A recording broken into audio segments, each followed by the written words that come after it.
On the 15th of May, in the jungle of Newell, in the heat of the day, in the cool of the pool, he was splashing, enjoying the jungle's great joys, when Horton the elephant heard a small noise.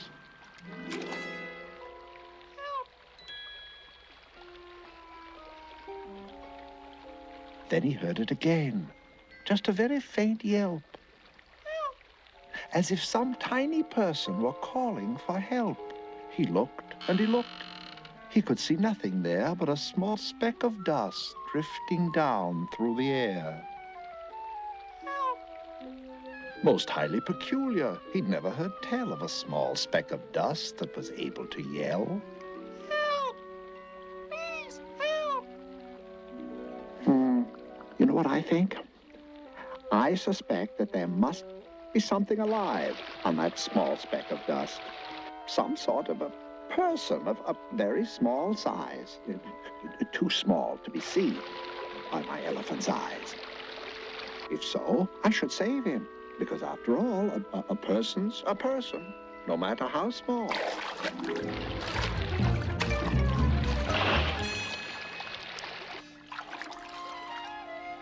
Yeah, whoever you are, all your troubles are over. I'll put you down safe on this comfortable clover. Look. It was Jane Kangaroo, and the small kangaroo in her pouch said, Humph, too.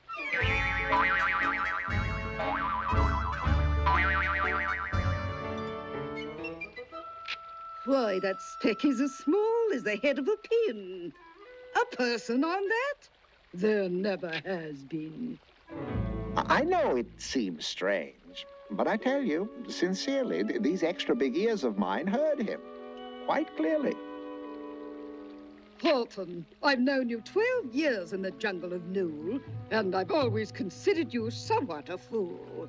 But talking to dust specks, that is really cuckoo. Something has got to be done about you, and something's precisely what I'm going to do.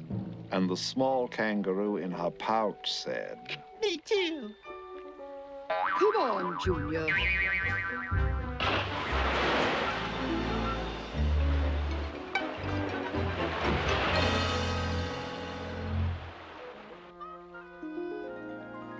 You're certainly lucky that I'm still around. This is twice in one day that you've almost been drowned.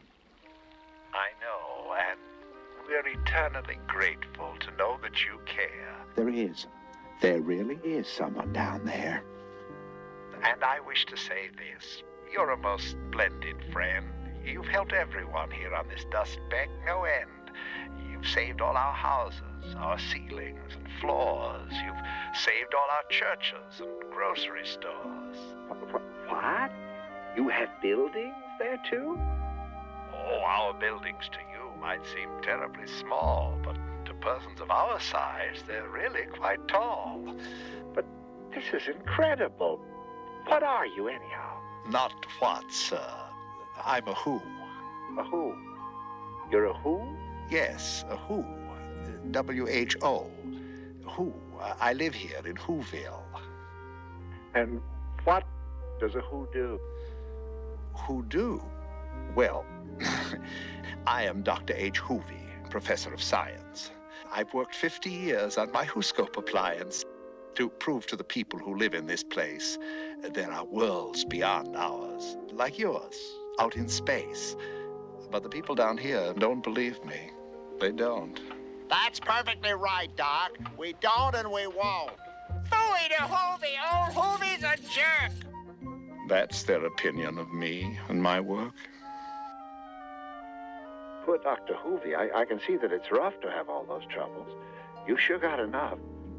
Anything I can do, any help I can lend, please call on me. Horton, your elephant friend. See what I mean, Mrs. Tucanella? He talks to dust specks.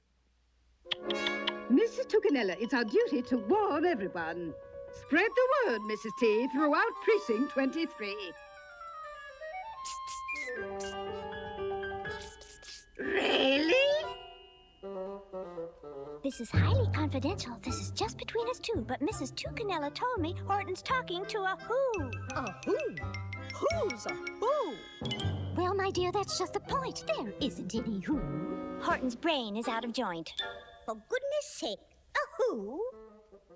Now, I know you won't repeat this. Strictly entre nous. Of course. But Mrs. Tessie Tucanella is an unimpeachable source, and she says irrefutably it's indubitably a fact. Horton's schizowit-sophistic. In other words, he's cracked. He ought to be psychoanalyzed. Oh, no. Psychoanalysis is too expensive for an elephant. I hear they charge by the pound.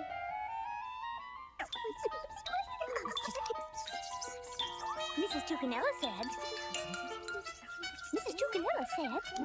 Undoubtedly, it all goes back to some hereditary trait.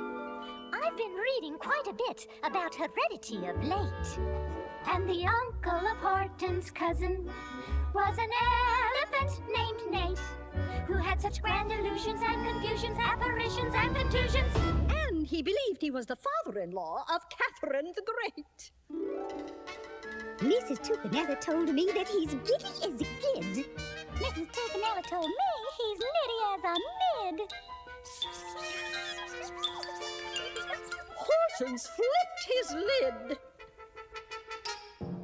Mrs. Tucanella told me that he's manic and depressive, retrogressive and recessive, and progressively, excessively, possessively, aggressively aggressive.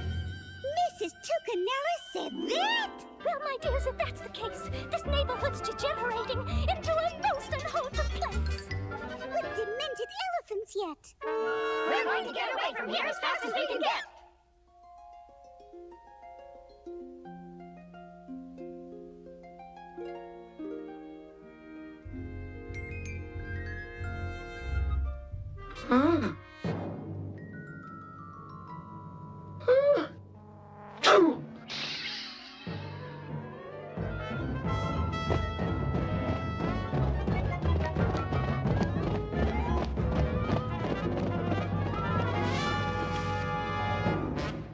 Dr. Hoovy, Dr. Hoovy, is everything all right down there?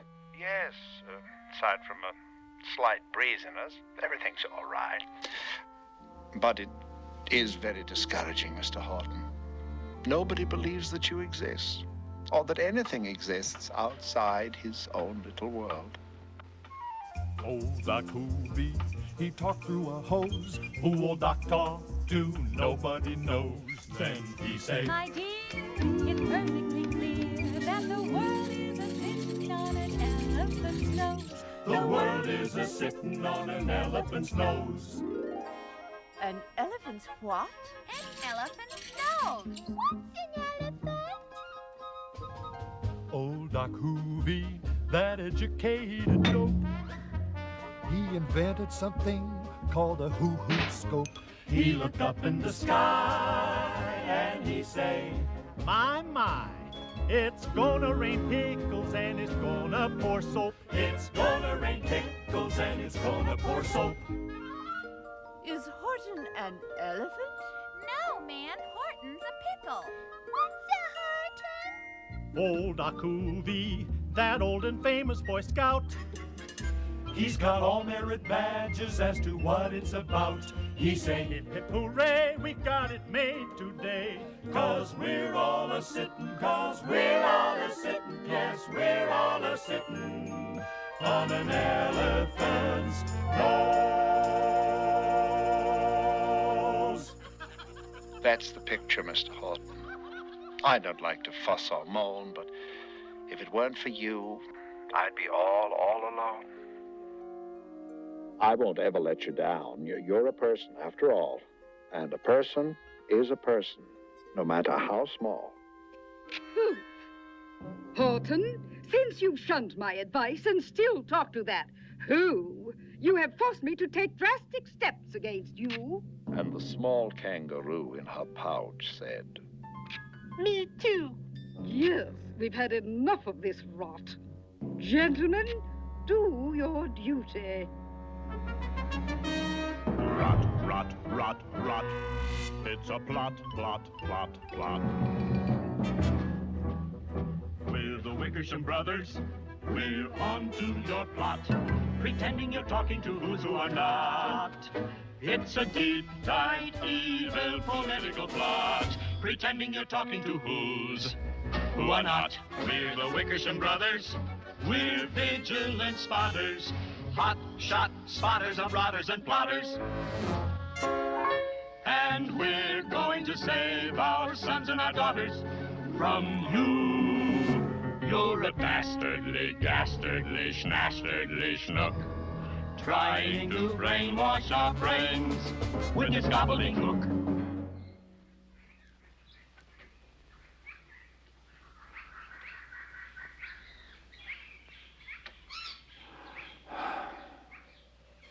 We know what you're up to, pal. You're trying to shatter our morale. You're trying to stir up discontent And seize the reins of government. You're trying to throw sand in our... You're trying to kill free enterprise and raise the cost of figs and dates and wreck our compound interest rates. And shut our schools and steal our jewels and even change our football rules. Take away our garden tools and lock us up in vestibules. But fortunately, we're no fools. We're the Wickersham Brothers. We know your type, and we're putting a stop to this triculous strike. We're the Wickersham Brothers, we're squashing your plot. There'll be no more talking to who are not. There'll be no more talking to who are not. There'll be no more talking to who are not. There'll be no more talking to who. No more talking to who are not. They took Horton's clover, they carried it off to a black-bottomed eagle named Whizzer McQuarf, a mighty, strong eagle, very swift wing. And they said, Will you kindly dispose of this thing? Then that eagle flew off with the flower in his beak. Hidey-hi, hidey-ho, let us play hide and seek. Dr. Hoovy! Dr. Hoovy, fasten your seatbelts! Tie yourself down! Batten your hatches! Sandbag the whole town! Batten our hatches? I don't understand. What is a seatbelt? We're fresh out of sand. Please grab hold! Hold tight! Or you'll all go kaput! Good gracious, good heavens, more trouble afoot. All that late afternoon and on into the night, that black-bottomed eagle flapped on in fast flight while Horton chased after with groans over stones that tattered his toenails and battered his bones.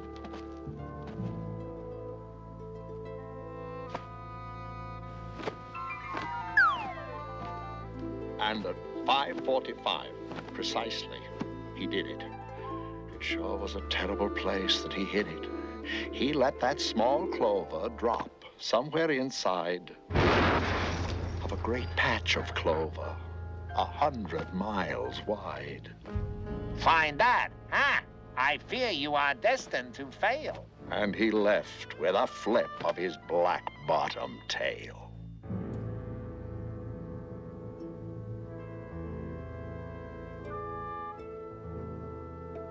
Oh, my aching back, my aching trunk. If I can't find my friends on that clover, they're sunk. But I'll have to find them, because after all, a person's a person, no matter how small.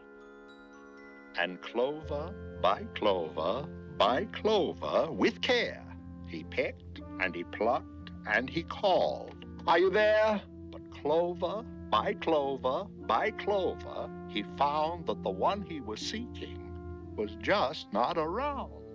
And by noon, poor old Horton, more dead than alive, had picked, plucked, and piled up 3,000,005.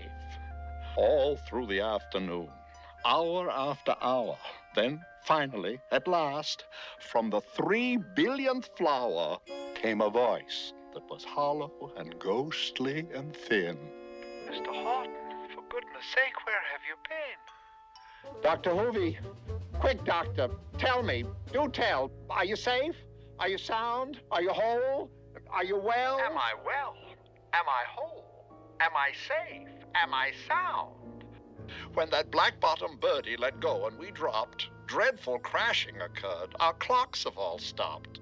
At Herkimer's drugstore, the soda pops popped. Look, the Huey department store. Seems like it flopped.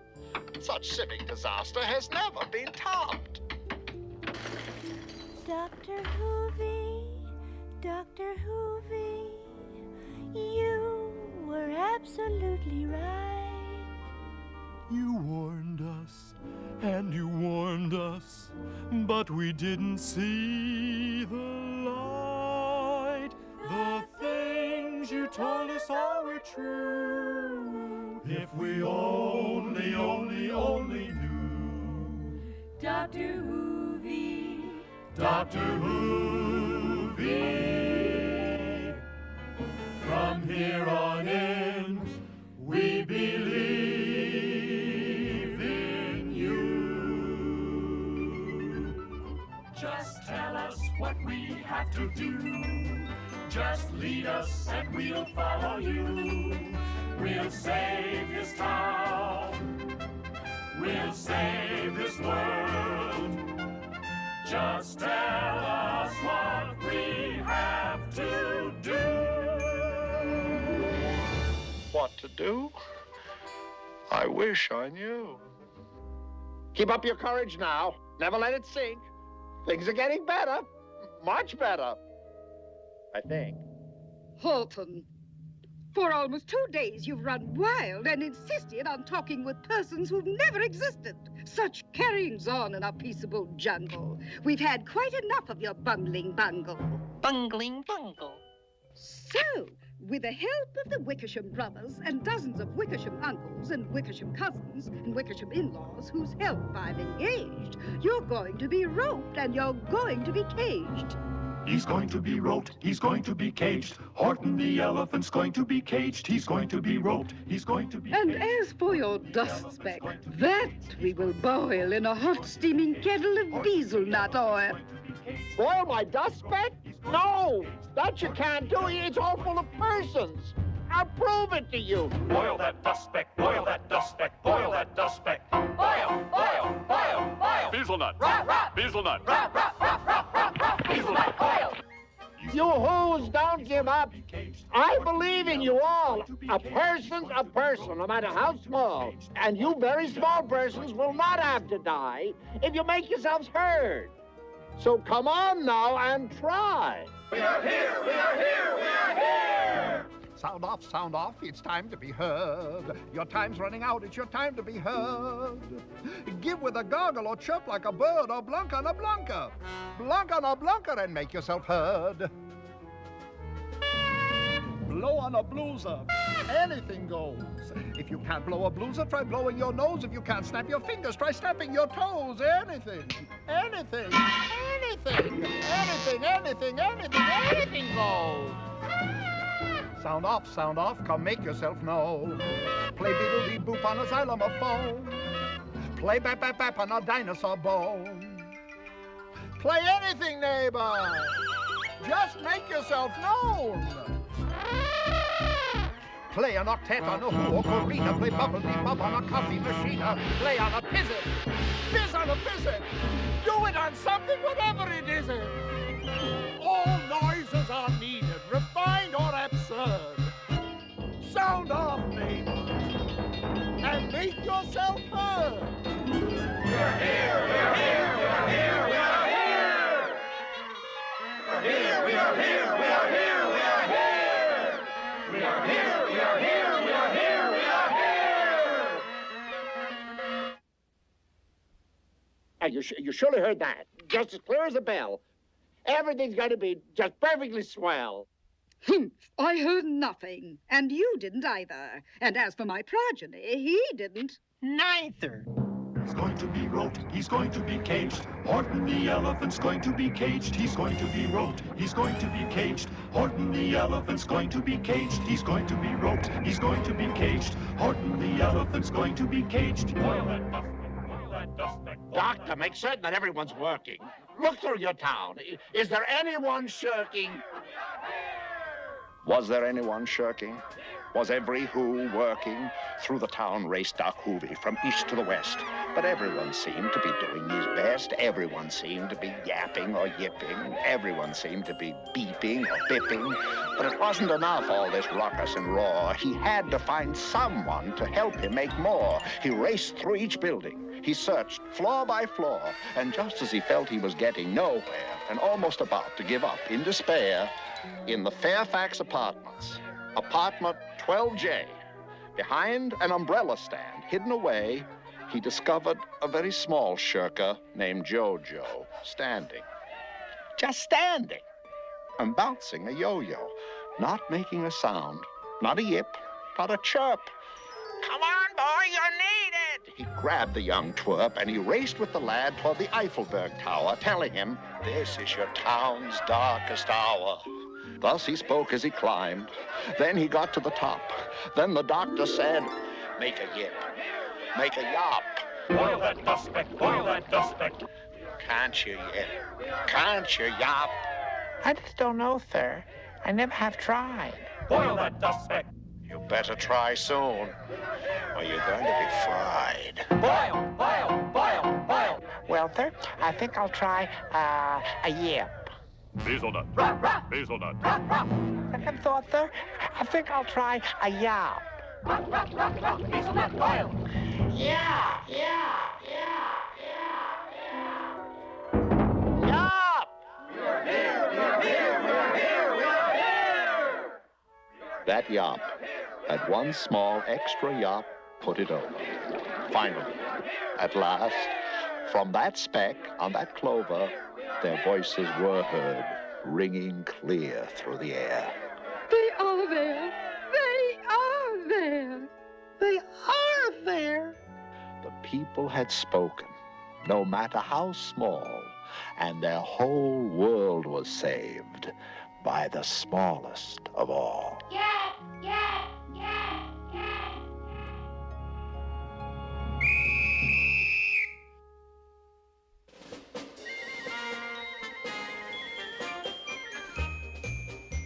Oh, be kind to your small person friends. Every who may be somebody's mother. Be kind to any who on every speck. Any one of them might likely be your brother. Oh, be kind to your small person friends as they float around from one place to another. Remember, no matter how small, that a person is a person is a person is a person. That a person is a person after all.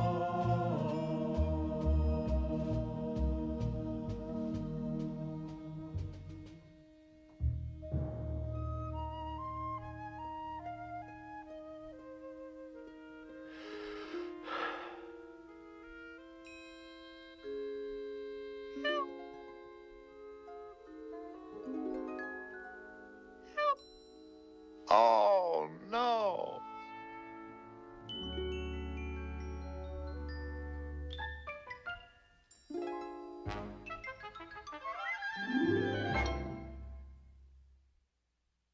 Oh, be kind to your small person friends. Every who may be somebody's mother. Be kind to any who on every speck. Any one of them might likely be your brother. Oh, be kind to your small person friends as they float around from one place to another. Remember, no matter how small, that a person is a person is a person is a person. That a person is a person after all.